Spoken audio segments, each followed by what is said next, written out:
Welcome back to Hardball. It appears everything President Trump has done over the course of his campaign and since he's assumed the office has been, in effect, to win a U.S.-Russian alliance to bring peace to war-torn Syria.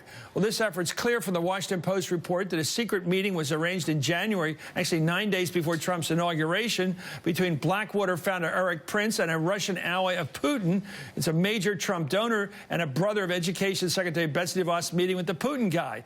Well, the Post describes the meeting, which took place in the Seychelles Islands, that's out in the Indian Ocean, as an apparent effort to establish a back-channel line of communication between Moscow and the president-elect, and to explore whether Russia could be persuaded to curtail its relationship with Iran, including in Syria. Well, today we're witnessing the brutality of Syria's government under Bashar Assad, under that regime. Again, the pictures we're about to show, as I said before, are very graphic. Assad's regime is now the primary suspect of a chemical attack killing at least 83 people, including 25 children. These pictures, I've seen them in close-up. They're something else. These are people washing people off of chemical weapons, trying to reduce the damage done to them already. Many of them are not going to make it, as we see in these pictures. But everybody's doing their best here to save the lives of these people that have been hit by a chemical attack. If confirmed, it would be the deadliest chemical attack since Assad's strike in 2013, which killed over 1,000 and nearly pushed the United States to retaliate at that point. Let's bring in the Hardball Roundtable. Jay Newton-Smalls, a contributor to Time Magazine. Mark Jacobs is a former senior advisor to the Secretary of Defense and senior fellow now at the Pell Center for International Relations. And Nayyera Haq is a former State Department spokesperson. Thank you all. This is something foreign for me to think about, but the fact is, how do you square this circle? How do you bring peace to Syria, which just keeps bleeding, and people keep bleeding out of that country, trying to make it across the Mediterranean in boats that sink, and the horror of it, not just in terms of social congestion and horror, but lives lost under Assad. He doesn't seem to have much of a heart, and yet, he can't be removed. No. And if Trump gets together with the Russians, even less likely he'll be removed. And so this has been the tacit U.S. policy for years now, basically since the French bombings in Paris, that we are just... What, live and let die? Yeah, just it's better to have Assad in place because that's what the Europeans have said. I mean, the French used to be the most opposed country in Europe to Assad, and now they're one of the almost strongest supporters of Assad. Well, it used to be their country, first of all. I mean, wasn't it theirs? It was, well, at one point, yes, but it's because they're basically saying, look, we're betting that Assad taking control of Syria is going to mean less refugees for Europe, and so it's the most stabilizing path right now. If the war ends. If the war ends. But who's going to give up over there? People in the Middle East don't give up, do they, Mark? No, absolutely They keep fighting. I mean, the Israelis will fight for some of the settlers will fight for all of Judea and Samaria, and the Arabs will fight for what they have. And these different groups, the Shia and the Sunni are fighting, and the Kurds now against the Arabs. It just seems like nobody ever says, oh, I give up. I'll let you have what you have. It just keeps going. This is what happens when you cede leadership responsibilities like the United States is doing. And look, I'll hold the current administration responsible for not doing anything against these reprehensible acts the same way I would hold the Obama administration accountable for not doing anything in 2013. How do you deal with them? You say hold them accountable. How do you do that? Well, first, I think... If Assad stays, what do you do? I think there are two ways of going after Assad to get him to leave. I mean, the one is certainly the political dimension, and Trump's given up on that. You know, we're friends with the Russians. We're going to allow Assad to stay. I'm not sure that's the right way to do that. In fact, I know that's not the right way.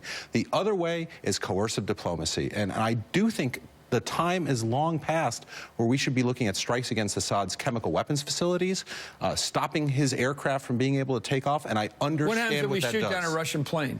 We're going to have to be extraordinarily careful, but I think there's You know how careful the military is? They can be very careful and still shoot down Russian planes. Still make mistakes, but what we can do is reduce the likelihood that happens by giving them... What happens if we shoot down a Russian plane? I think when you have a White House that's attuned to diplomacy, that speaks to the Russians ahead of time, and that coordinates with them, I think you reduce the likelihood of that. But I don't think the Russians are going to help us get rid of Assad. What do you think? And what's kind of the point of being friends with Russia if you can't actually work with them to reach your own leadership objectives, right? So we have a White House that's very close, has longstanding ties with Russia at multiple levels. This is the opportunity for the White House, Trump, Secretary Tillerson, to actually be engaging directly with Putin and talking about the human rights abuses that are going on there to have Putin put pressure on Assad. Short of that, there really isn't much of an outcry in the United States for intervention. mentioned. There's an outcry for human rights, horror at the images, but the same challenge that President Obama had then in going to Congress, you have people who are in Congress and in the United States, the general public, making statements condemning the attacks, but not really an interest to go to war. And that this is okay, let's talk about the reality. We're looking at these pictures of these kids, 25 kids, a lot of them dead now, to put it bluntly, but a lot of them suffering, obviously. And these are kids that just got hit by a nuclear weapon, by a chemical weapon. This is going on and on and on. Only one part of the world do we see this. Under Assad's regime, we see the use of chemical weapons. Should there be a red line again? Should this administration say no more? No more. Well, this administration Trump ran on being a man of brash military action. If he was going to chide President Obama for being weak or soft on power, then this is an opportunity for him to put his money where his mouth is and answer the $1 million question, which is, what is the military action going to be? So you're for all attacks, all of you. Attack Assad militarily right now? No. Yes. Attack Assad militarily? I think there's other options first, but Like I would be happy with that conclusion. What's the other one? No-fly zone.